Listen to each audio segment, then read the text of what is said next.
Again, the starting of the book of James, if you read that, the first two verses, at least the first one verse. James, a servant of God and the Lord Jesus Christ, to 12 tribes scattered among the nations.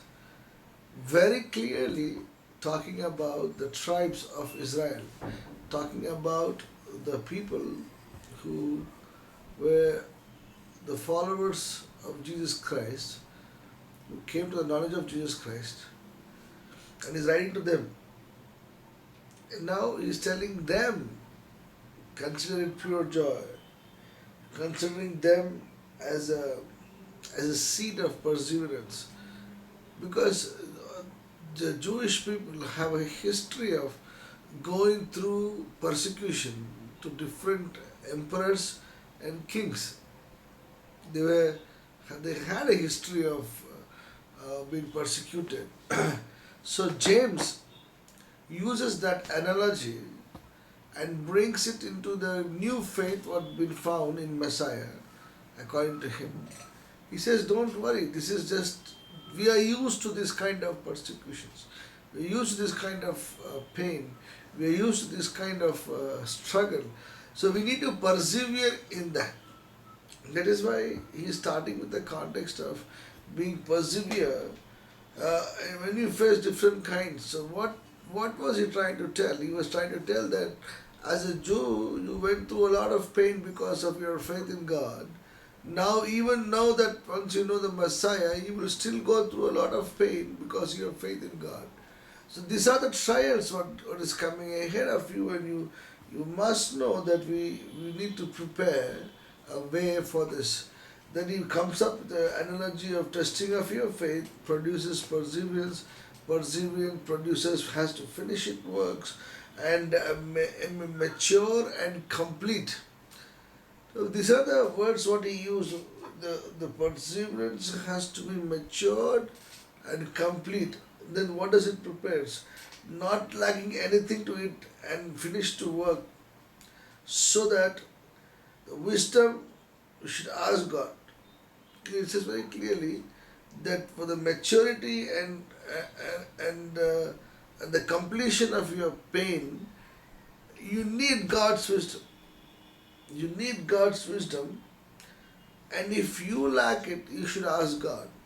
Then God will provide you generously without finding fault and given to Him. Given to all of them who ask Him, but you should not doubt.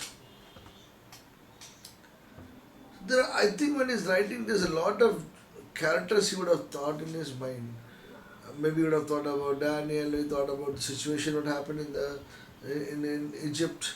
Maybe what they would have, the way they are persecuted under the different emperors, under the Babylonians. You can name them. You can name whatever they have gone. He's probably reminding about himself. Now they are under Roman emperor.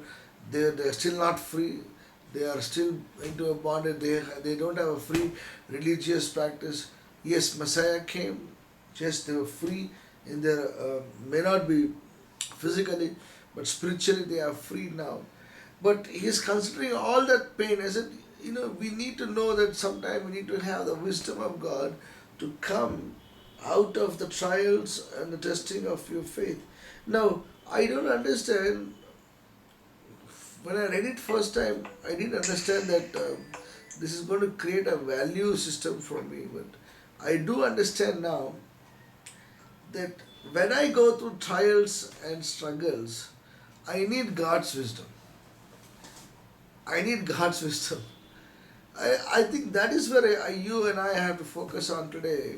When you're going through a difficult time, when you're going through a challenging time, when you're feeling that, when there is a testing of your faith, the trials you're facing, the fire you're going through, people look into a prophetic message, healing or a release of the word, but you need God's wisdom to come out of that particular situation in your life.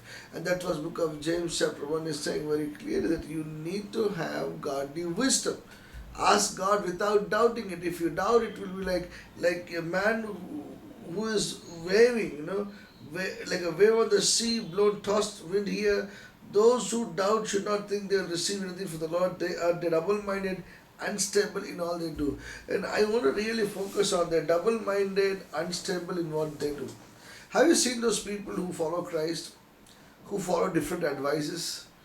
They listen to everything on the same particular thing. In one particular area, they'll take your counsel, they'll take their counsel, they'll take his counsel. All the counsels they take it and they try to take the best of it. Well, I think it is good to do sometimes, but not with God. If you are taking God's counsel, if God is showing you the wisdom, if God is giving you the direction, and if you relying on the godly counsel and godly direction, why are we taking another counsel which is going to be exactly opposite of what you're listening? And that is exactly what James is telling, that the counsel, what they were, maybe he was thinking, maybe he was writing, I'm just assuming it, in the context of faith, that they have walked into a new faith, they walked into the faith of Jesus Christ, a Messiah which the whole world rejected, but some of the Jews accepted it, and he's writing to them that you have now accepted the faith in Jesus, now believe this is the Messiah. Why are you being tossed here and there? Why are you being asked to follow the rules and regulations of your old culture to follow the new faith? The Lord has come to complete everything. In Him all things are new. In Him all things are new. He has made everything. There is no law and now to follow, because God Himself has completed the law. And if you have faith in Him, then you are free in everything what you are doing. So when you are going through a trials and temptation, when you are going through trials and testing of your faith, for the sake of Messiah, then you don't need a counsel of some XYZ to tell you that this counsel of the Lord may not be right for you to do things. This happens to many times in Christian faith. Sometimes we become very smart. We are very smartly handling things. We take the counsel of God, then we take counsel of men, the counsel of church, the counsel of your own feeling, and then we sometimes ask even an unbeliever also to give a counsel. And then we try to take a very good counsel into that. I somehow don't agree with that. God, yes, can God use you to give a wisdom through the channel that He created? I am for it. I believe that. But when it comes to your faith, why do you're like a wave on the sea, tossed here and there, tossed here and there, double-minded, unstable.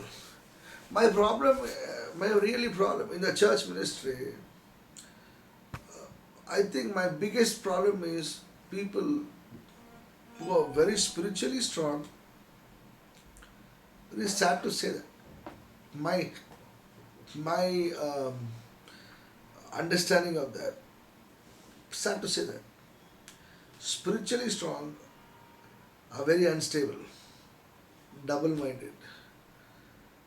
They'll say this way, they come back, they'll go that way, they'll come back, they take this counsel, they take that counsel, all counsels they take. Now they have enough wisdom to take the counsel from the right person or the wrong person, whatever. And they try to imply. How can you be stable in God? How can you be not double-minded? How can you? When I was initial faith, I was a secret believer. Do you know the counsel what the people gave me? The church was so scared of my father. Some of them used to say, don't tell your father that you follow Christ. It's okay, God wants you to be secret believer. I took it. I said, okay God, these people are saying, you can be a secret believer. Do you know how many years I was a secret believer? 4.5 years. 4.5 years of my life secretly living, not telling to my family that I am the follower of Jesus Christ. And I was thinking, that's right. 4 years I used to fast, because my mother used to fast on particular days, I used to fast. She was thinking I am fasting for her gods. But I was fasting for my gods, and the church encouraged, good, you're doing a great thing, fasted. I thought that is right. I see, I can tell you stories. The Navratri came, 9 days fasting they took. I also took 9 days fasting and started praying. The church said, good you're doing, pray for the salvation. None of them told me that you should go be bold enough to tell that you are a follower of Christ. Till the Holy Spirit decided, it is enough of this hypocrisy. So what I used to do is I used to go to church morning service, attend the worship, come back home, sit with my father and my family, and my church had a second service. So I should time myself, again go to church, listen English service, the message time, hear the message and come back. That's like the lifestyle I did, and the church said, very good, please do this. You are doing a great thing. One day Holy Spirit decided it is enough. What happened, that Sunday power went off. And I had to go to church. So I didn't know the power is going to go, so I went as usual for church. And I finished the service, the worship, and I was coming back. And my father was sitting on the road. The first question he asked me, where did you go? It's as if something gripped me within my spirit. And I started crying. The fear was, my daddy caught me. I am not having that faith that, yes, I am going to stand for faith. But I was more concerned about, my dad caught me for what I am doing, as if I am doing something wrong. And I'm stealing or, which I was doing it. Why am I using this? Is so important for us to understand. That Christians don't know how to give a right counsel, right advice. And my father asked me, where did you go? I couldn't tell him. I was weeping. So he understood there's something wrong here, and then he pressed on. He already gave me a couple of warnings of not meeting Christians and all that, because he was seeing me carrying Bible and all that. And then finally, when he started giving me 2-3 on my face, with a lot of crying, weeping, I told him, I said, I went to church and I came. I follow Jesus Christ. And after that you can understand what would have happened. He was very upset. He started beating. Not only that, he said, I will go to the church, I will do this, I will do that. He will do all that. I was so scared.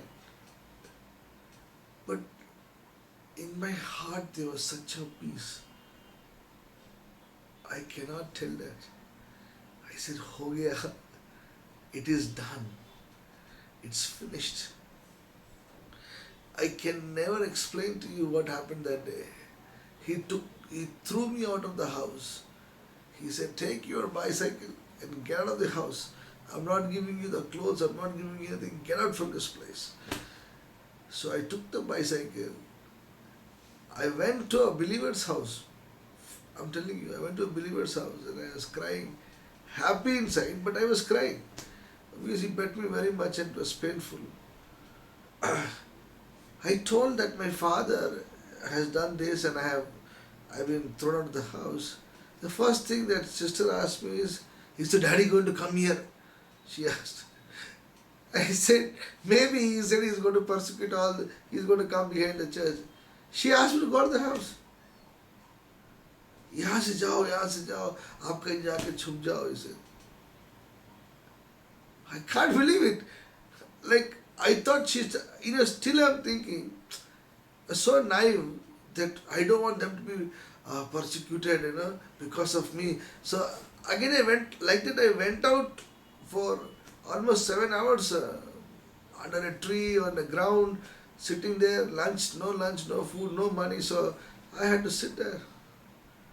I don't know why am I sharing my own story. This was not planned, but I want to share this. How Book of James became so close to me because of this incident. It's still so fresh.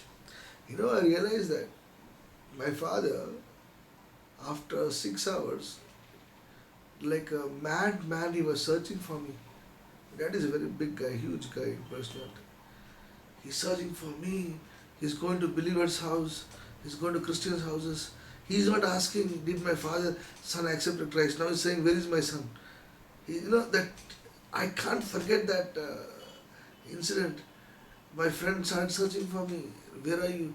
Finally, on somebody's vehicle, somebody told that I saw him so and so places. So he took someone's vehicle, came behind me, and he came to that place and he said, I was on the road actually. He said, come home, I won't talk. Come home, take your clothes and go back.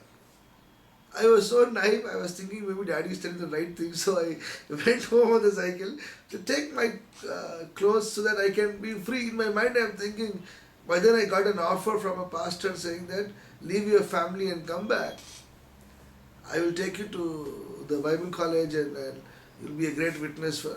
So I was thinking, this is a good opportunity, take it and run away.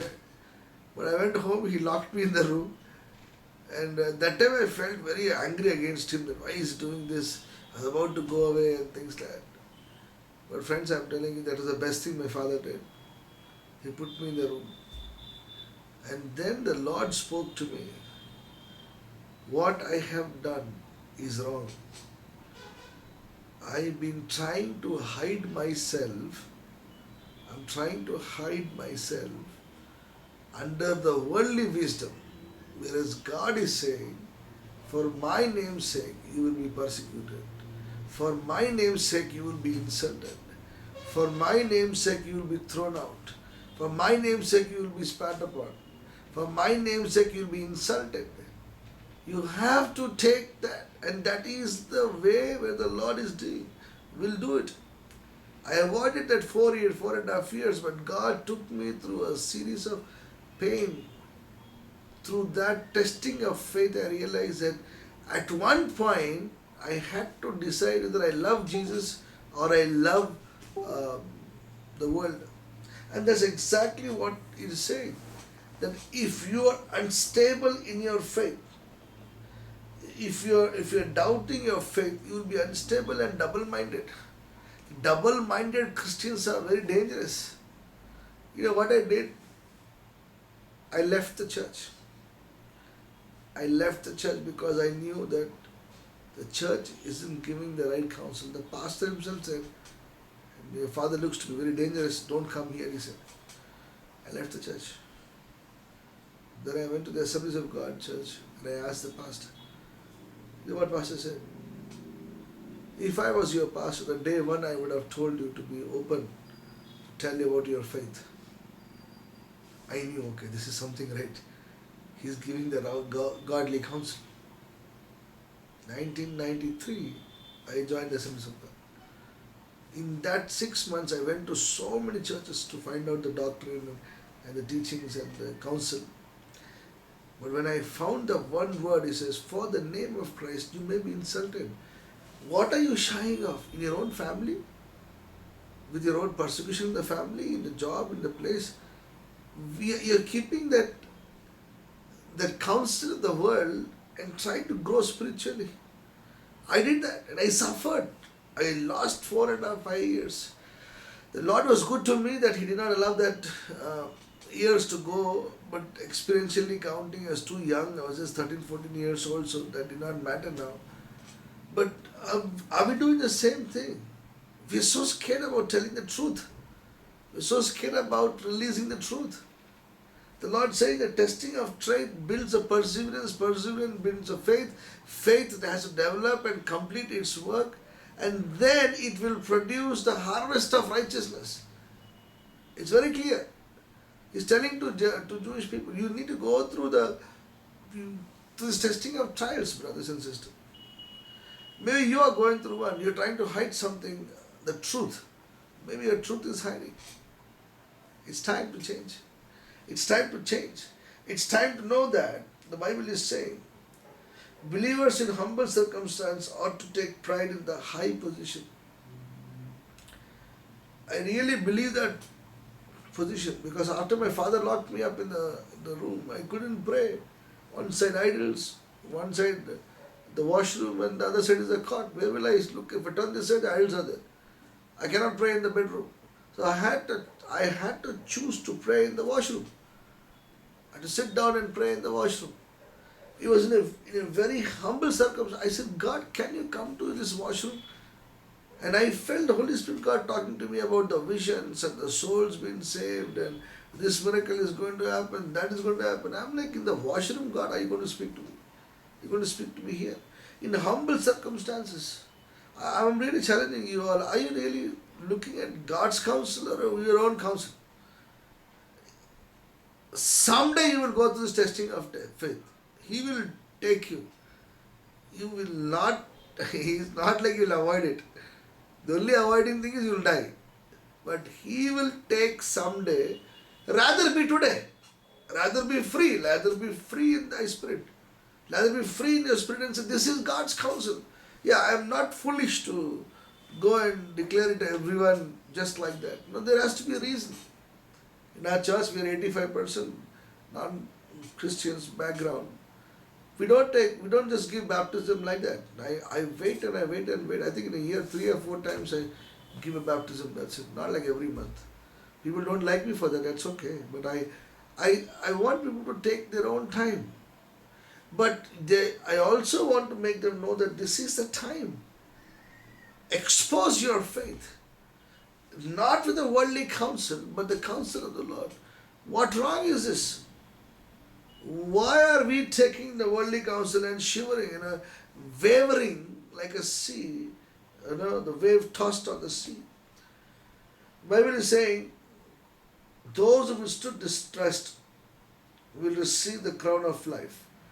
And God has promised those who love Him. Now this is crown of life for those who lost life for the last year. They died for Christ, or they would have received a great persecution for the name of Christ.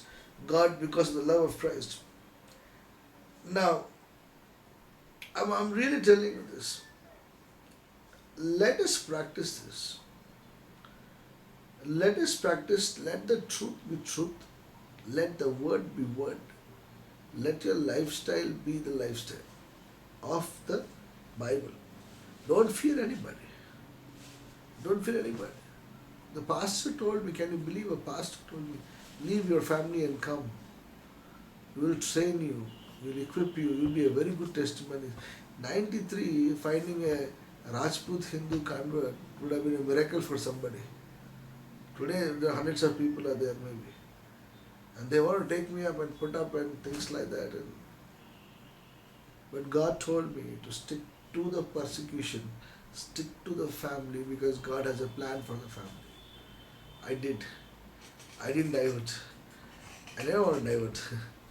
I stick to my family. I never left. I worked. I labored. I asked God. At the cost of my education. I left education. Halfway through intermediate. I started to work, earn and take care of my family, take care of myself. Because my father, next 5 years was a persecution.